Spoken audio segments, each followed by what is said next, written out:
La Maratón de Boston es una de las carreras más tradicionales y respetadas del mundo, siendo considerada un verdadero símbolo de resistencia, determinación y pasión por el deporte. Desde su primera edición en 1897, se consolidó como la maratón más antigua continua del planeta, atrayendo a atletas profesionales y aficionados que sueñan con correr por las calles históricas de Boston. Además de los competidores, miles de espectadores asisten todos los años para acompañar de cerca este evento grandioso, ya sea en las calles de la ciudad o siguiéndolo por televisión. En 2013, la expectativa era grande, ya que la maratón contaba con nombres importantes del escenario atlético internacional, además de historias inspiradoras de personas comunes que entrenaron durante meses para participar. La ciudad estaba llena de energía positiva, con las calles decoradas, voluntarios posicionados en puntos estratégicos y una atmósfera de unión y celebración al aire libre. Comerciantes aprovechaban la ocasión para vender productos relacionados al evento. Restaurantes ofrecían promociones especiales y turistas llenaban hoteles para vivir esta experiencia única. Muchos espectadores ocupaban las aceras cerca de la línea de llegada desde temprano, asegurándose los mejores lugares para ver a los atletas terminar la prueba de 42 kilómetros. Niños jugaban, familias registraban momentos felices y fotógrafos capturaban imágenes de pura emoción entre los presentes. Era un día perfecto para el deporte. Cielo azul, temperatura agradable y un clima de fiesta en el aire. Nadie imaginaba que, pocas horas después, aquel paisaje apacible daría lugar a una de las páginas más tristes de la historia reciente estadounidense. Las autoridades locales tenían todo un plan de seguridad montado, como en cualquier gran evento público, pero ni así nada podría preparar a la ciudad para lo que estaba a punto de suceder. La tensión, sin embargo, aún no formaba parte del ambiente.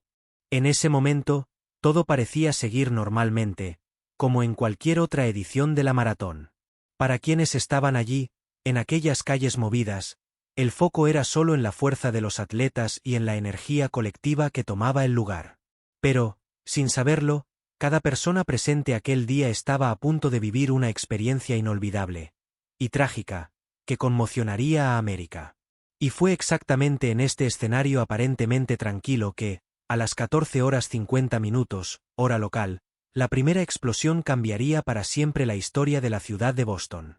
En el preciso momento en que los relojes marcaban las 14:50 del 15 de abril de 2013, un estruendo cortó el aire en la concurrida calle Boylston, cerca de la línea de llegada de la maratón de Boston, transformando la atmósfera de celebración deportiva en caos absoluto. La explosión surgió sin aviso previo, proveniente de una mochila abandonada cerca del edificio de la tienda Marathon Sports, dejando a todos en estado de shock. El ruido fue tan intenso que pudo ser escuchado a cuadras de distancia, y la fuerza de la detonación lanzó escombros y partículas por todos lados, alcanzando a personas que estaban cerca del lugar. Instantáneamente, gritos llenaron el área, mientras humo denso subía al cielo y cuerpos yacían en el suelo entre pedazos de ropa, zapatos y sangre esparcida por el asfalto. Muchos de los presentes creían inicialmente que se trataba de un accidente cualquiera, quizás algo relacionado con la infraestructura del evento, pero pronto percibieron que eso era mucho más grave. Apenas 12 segundos después de la primera explosión, una segunda bomba también detonó, ampliando aún más el pánico y aumentando el número de víctimas. Las imágenes captadas por cámaras de seguridad y teléfonos móviles mostrarían posteriormente el momento exacto en que la vida normal de Boston fue brutalmente interrumpida. Mientras los primeros auxilios eran brindados por médicos voluntarios y bomberos que estaban en el lugar, el flujo de información sobre lo ocurrido comenzaba a difundirse como un incendio. Diarios, redes de televisión y sitios web interrumpieron sus programaciones normales para transmitir, en vivo, las escenas desesperantes que se desarrollaban en la histórica ciudad. Testigos relatarían después que muchos corredores ya habían cruzado la línea de llegada, pero otros aún seguían hacia el final de la carrera cuando todo sucedió. Entre los heridos había desde niños hasta ancianos, además de turistas de diversas partes del mundo que vinieron al evento solo para vivir un poco de la cultura estadounidense. Algunas de las lesiones eran extremadamente graves, con pérdidas de miembros, hemorragias intensas y daños internos causados por la presión de las explosiones. Los hospitales de la región entraron en alerta máxima, movilizando equipos médicos para recibir cientos de víctimas que llegaban en ambulancias, autos particulares e incluso caminando. A pesar de la confusión inicial, profesionales de salud actuaron rápidamente, organizando triajes y priorizando los casos más críticos en medio de la emergencia sin precedentes. En ese instante, lo que antes era una tarde de deporte y unión se había convertido en un escenario de guerra, con marcas de destrucción visibles tanto en las calles como en los rostros de las personas. En los minutos siguientes a las explosiones, la confusión era total. Nadie sabía con certeza qué había ocurrido, pero todos sentían que eso no era un accidente común. Autoridades locales comenzaron a llegar al lugar en pocos minutos, incluyendo agentes de la policía de Boston, equipos de emergencia médica y representantes del FBI, que asumirían rápidamente el control de las investigaciones.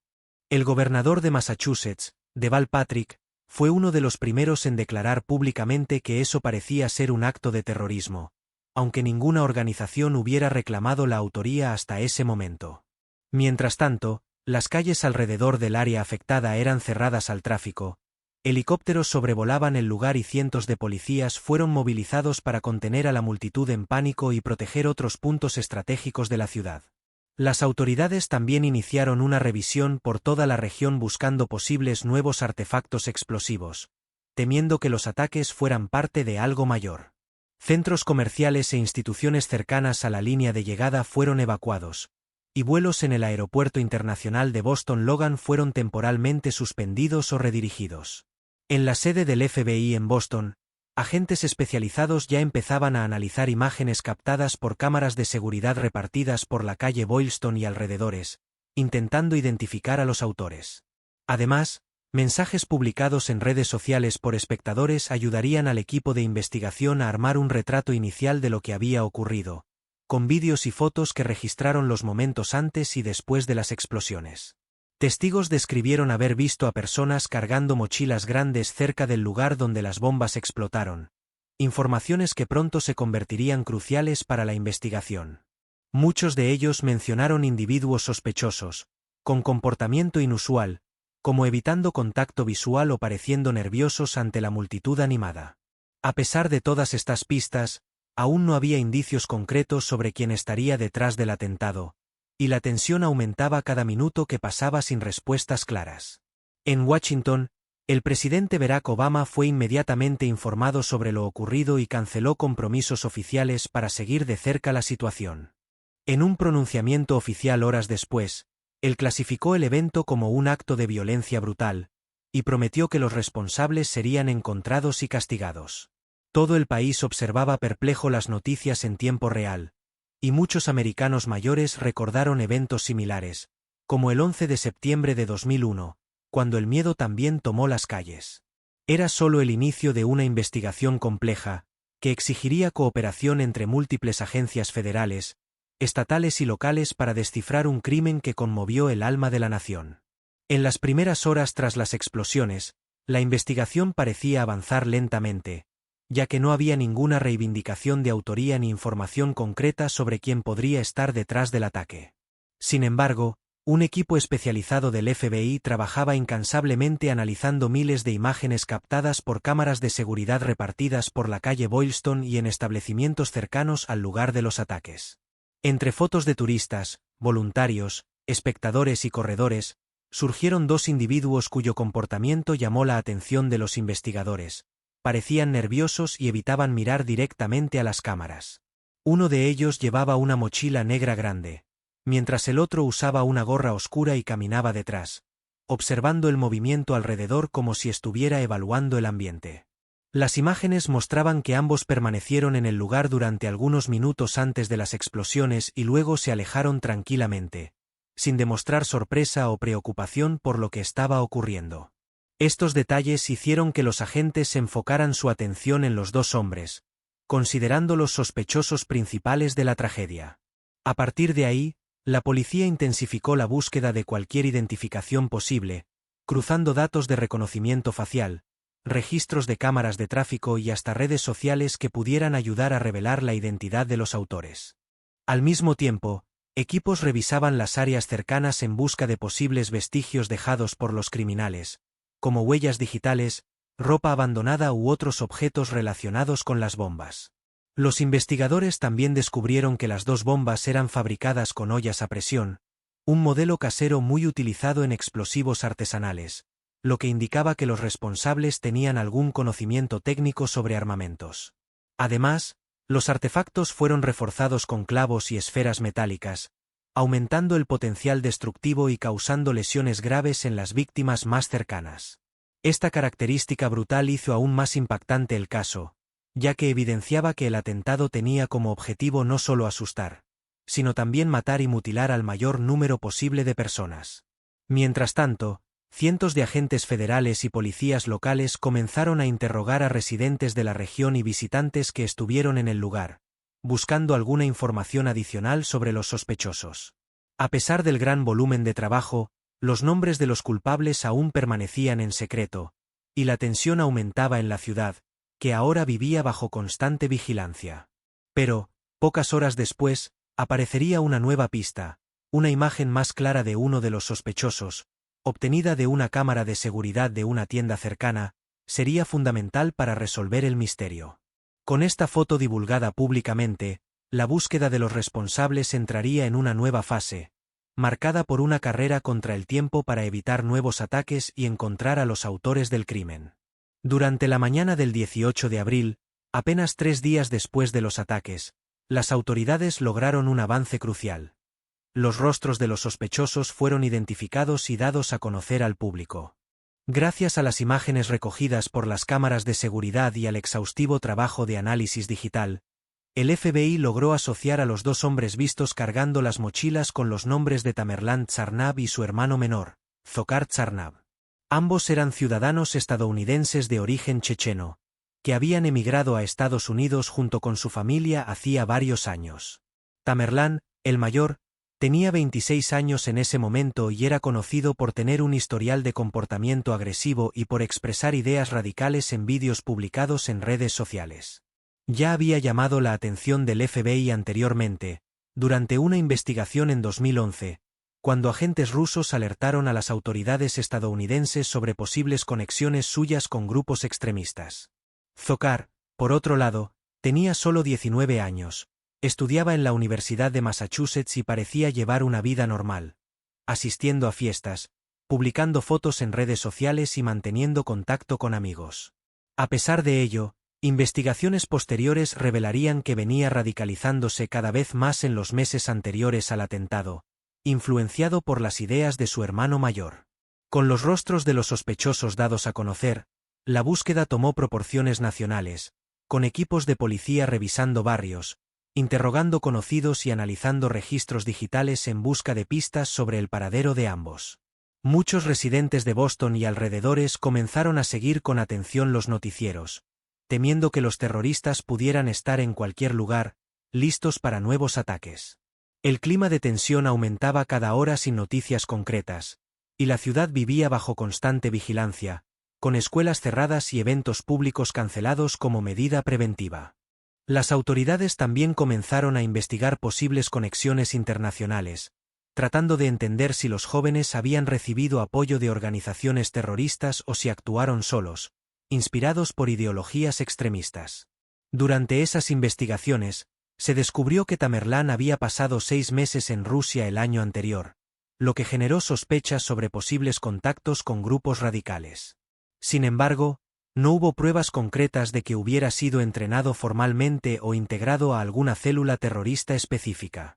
Por otro lado, mensajes encontrados en las redes sociales de Dzhokhar sugerían que estaba cada vez más involucrado con textos religiosos radicales y simpatizaba con movimientos extremistas. Con esto, quedaba claro que los dos hermanos, aunque aparentemente integrados a la sociedad estadounidense, venían desarrollando un plan meticuloso y mortal, que culminaría en un enfrentamiento desesperado en las calles de Boston. La noche del 18 de abril de 2013, apenas un día después de la identificación de los sospechosos, una nueva ola de pánico tomó control de la región de Boston cuando los hermanos Tsarnaev fueron avistados en Watertown, un suburbio de la ciudad. Todo comenzó alrededor de las 10:30 de la noche, cuando Dzhokhar y Tamerlan, ya armados y desesperados, entraron en confrontación con agentes del Departamento de Policía de Watertown durante un intento de robo de un vehículo. Los policías notaron movimientos sospechosos y decidieron abordar al conductor de un auto que parecía estar observando el lugar sin motivo aparente. Era Dzhokhar Tsarnaev. Al percatarse de la aproximación de la policía, los dos hermanos abrieron fuego contra los oficiales, iniciando un tiroteo intenso que resonó por las calles silenciosas de aquella madrugada. Durante el enfrentamiento, los terroristas lanzaron granadas improvisadas y dispararon repetidamente contra los agentes, poniendo en riesgo no solo a los oficiales, sino también a los residentes de la zona. Tamerlan Tsarnaev fue herido de bala durante el tiroteo y terminó cayendo al suelo, gravemente herido, mientras su hermano menor, Dzhokhar, aunque también lesionado, logró escapar a alta velocidad con el automóvil usado durante el intercambio de disparos. La policía decidió interrumpir momentáneamente la persecución para brindar ayuda médica a Tamerlan, quien estaba tirado en el asfalto, sangrando abundantemente. Él fue trasladado de urgencia al Hospital Bet Israel de Aconés, pero no sobrevivió a sus heridas y fue declarado muerto pocas horas después. Con esto, solo quedaba Dzhokhar, quien había escapado entre la confusión, convirtiéndose en el principal objetivo de las autoridades en una de las mayores cacerías de criminales en la historia reciente de Estados Unidos. Mientras tanto, el cuerpo de Tamerlan fue examinado por investigadores en busca de posibles pistas, incluyendo ADN, mensajes y otros rastros que pudieran ayudar a entender mejor el plan de los atacantes. Testigos relatarían posteriormente que, antes de ser alcanzado por los disparos, Tamerlan habría gritado palabras en árabe durante el tiroteo, reforzando la idea de que su motivación era ideológica. La policía pasó entonces a revisar toda la zona en busca de Dzhokhar, bloqueando calles, inspeccionando casas y manteniendo a cientos de agentes en alerta máxima. Helicópteros equipados con cámaras térmicas sobrevolaban la región buscando cualquier señal del joven fugitivo, que podría estar escondido en cualquier lugar. La tensión aumentaba minuto a minuto, y toda la ciudad observaba atónita el desarrollo de los hechos, temiendo que nuevos ataques o explosiones pudieran ocurrir en cualquier momento.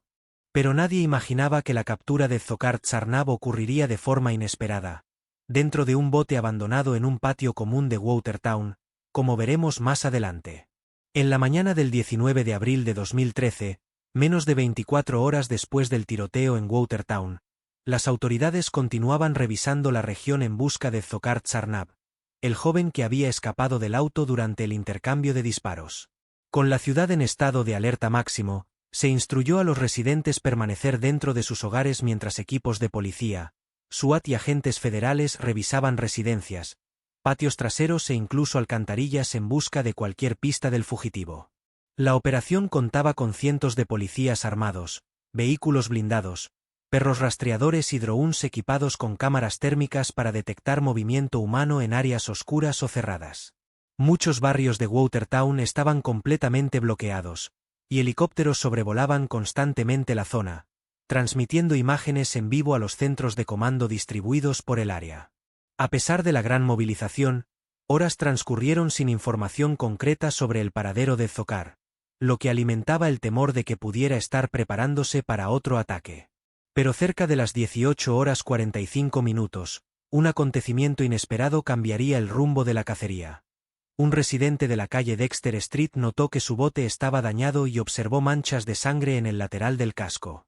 El hombre llamó inmediatamente a la policía, reportando lo ocurrido y diciendo haber visto a alguien moviéndose dentro del bote momentos antes de llegar a su casa. Rápidamente, equipos especializados rodearon el lugar y colocaron escudos balísticos mientras negociaban con la figura escondida dentro del pequeño bote de aluminio. Dzhokhar, herido, cansado y visiblemente desorientado, apareció parcialmente cubierto por una lona azul, sosteniendo un arma y pareciendo confundido frente a la multitud de agentes apuntándole. Sin ofrecer resistencia armada, fue sacado del bote y esposado bajo aplausos y gritos de celebración de los propios agentes, que finalmente lograban poner fin a la peligrosa búsqueda. Durante la captura, Dzhokhar presentaba heridas con marcas de balas, cortes en el cuerpo y sangrado en la espalda, probablemente causados durante el tiroteo de la noche anterior. Fue llevado inmediatamente al Hospital Bet Israel de Aconés, donde recibió atención médica bajo fuerte vigilancia policial. En las horas siguientes, Las autoridades confirmaron oficialmente que el último terrorista responsable del atentado a la maratón de Boston había sido capturado, concluyendo así una de las búsquedas más tensas en la historia reciente de la ciudad. Miles de personas vieron en vivo las imágenes de la detención de Dzhokhar y celebraron en redes sociales y en las calles, aliviadas de saber que el peligro inmediato había pasado. No obstante, aunque el joven ahora estaba bajo custodia, el país aún tendría que enfrentar las profundas consecuencias dejadas por aquel trágico 15 de abril. Con la prisión de Dzhokhar Tsarnaev confirmada, una ola de alivio recorrió Boston y todo el país, que había vivido días de constante tensión desde el atentado a la maratón. La noticia fue difundida en cadena nacional, con transmisiones en vivo mostrando imágenes del hospital donde el joven estaba internado bajo custodia policial. En un pronunciamiento oficial, el gobernador de Massachusetts, Deval Patrick, afirmó que la seguridad de la comunidad ha sido restaurada y elogió el trabajo de las fuerzas de seguridad por su eficiencia y valentía durante la operación.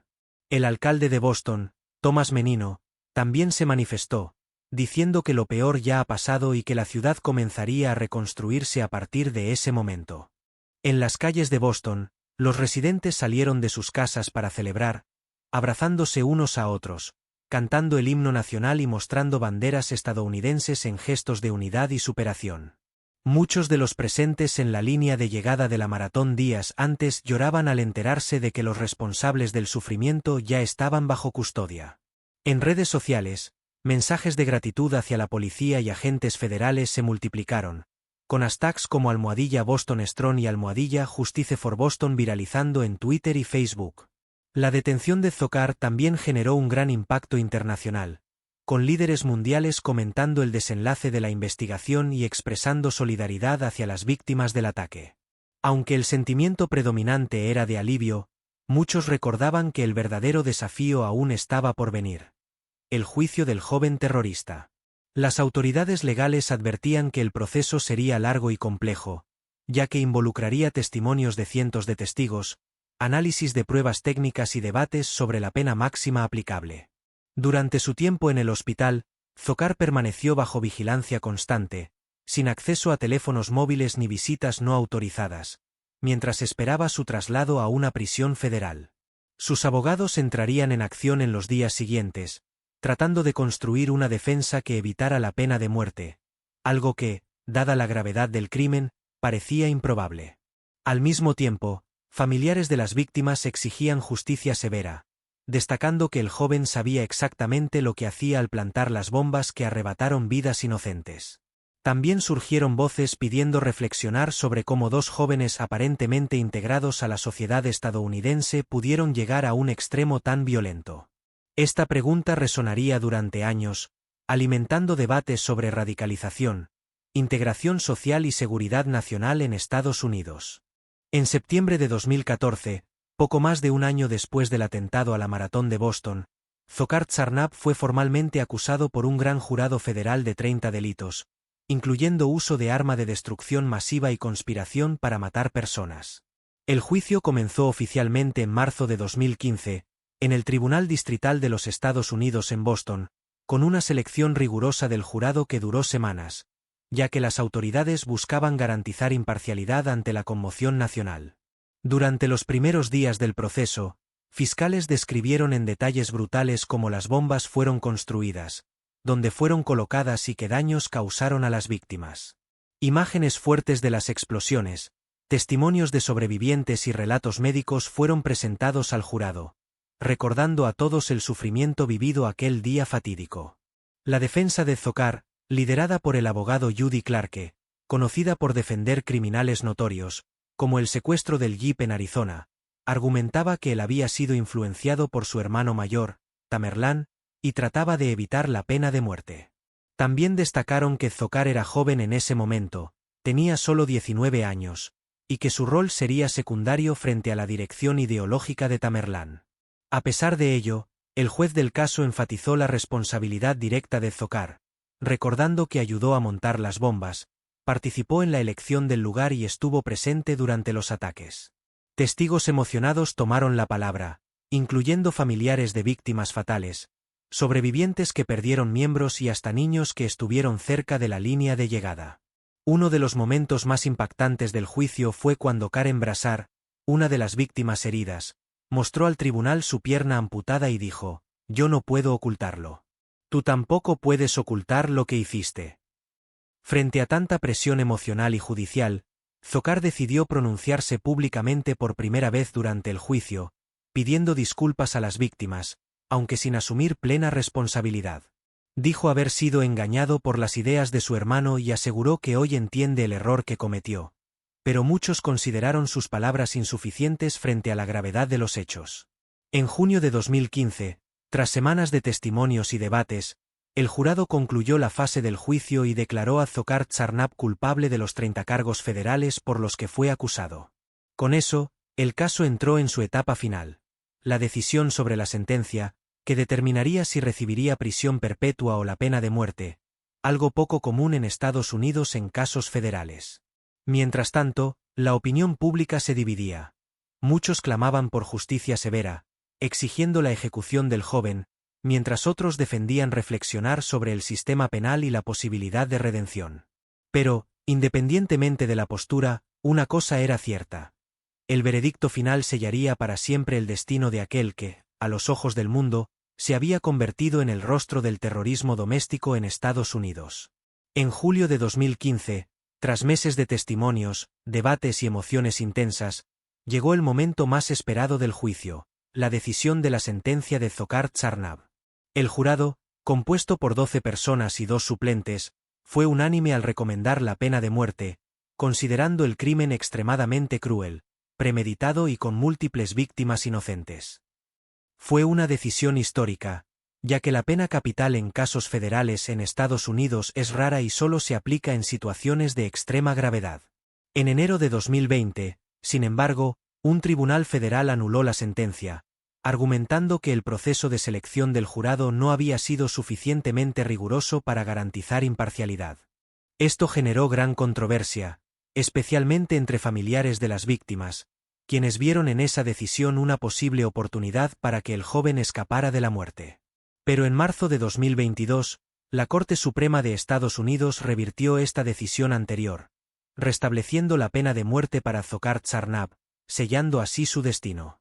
Hoy, él sigue encarcelado en el corredor de la muerte en una prisión federal en Colorado, esperando cumplir la sentencia, algo que podría tardar años o incluso décadas en concretarse. Mientras tanto, Boston siguió adelante, pero nunca olvidó aquel día trágico. La frase Boston Strong se convirtió en un símbolo nacional de resiliencia, unidad y recuperación. La ciudad reconstruyó la zona afectada, reforzó medidas de seguridad en eventos públicos y creó programas de apoyo a las víctimas y sus familias. Muchos sobrevivientes se transformaron en defensores de causas sociales, usando sus historias para alertar sobre los peligros del extremismo y la importancia de la solidaridad humana. Además, el caso sirvió como un hito para discutir la radicalización en línea, la prevención de ataques terroristas domésticos y el papel de las redes sociales en la propagación de ideologías extremistas. Aunque el atentado fue un capítulo oscuro en la historia estadounidense, también mostró la fortaleza del pueblo de Boston y la capacidad de una comunidad entera para levantarse frente a la adversidad. El mundo observó perplejo la tragedia, pero también se inspiró con la forma en que la ciudad enfrentó el trauma, uniendo fuerzas para sanar heridas y reconstruir vidas. Y a pesar del paso de los años, el legado de aquel día de abril de 2013 continúa vivo, en los recuerdos, en los memoriales, en las escuelas y hasta en las calles de Boston, donde el espíritu de resistencia aún resuena fuerte. Ahora, es hora de reflexionar juntos sobre todo esto. Si has llegado hasta aquí, ¿qué opinas? ¿Estás de acuerdo con la pena de muerte en este caso? ¿Cómo crees que las ciudades deben prepararse para prevenir ataques similares en el futuro? Comparte tu opinión, y si te gustó este vídeo, no olvides darle me gusta, suscribirte al canal y activar la campanilla para recibir notificaciones de nuevos contenidos. Hasta la próxima.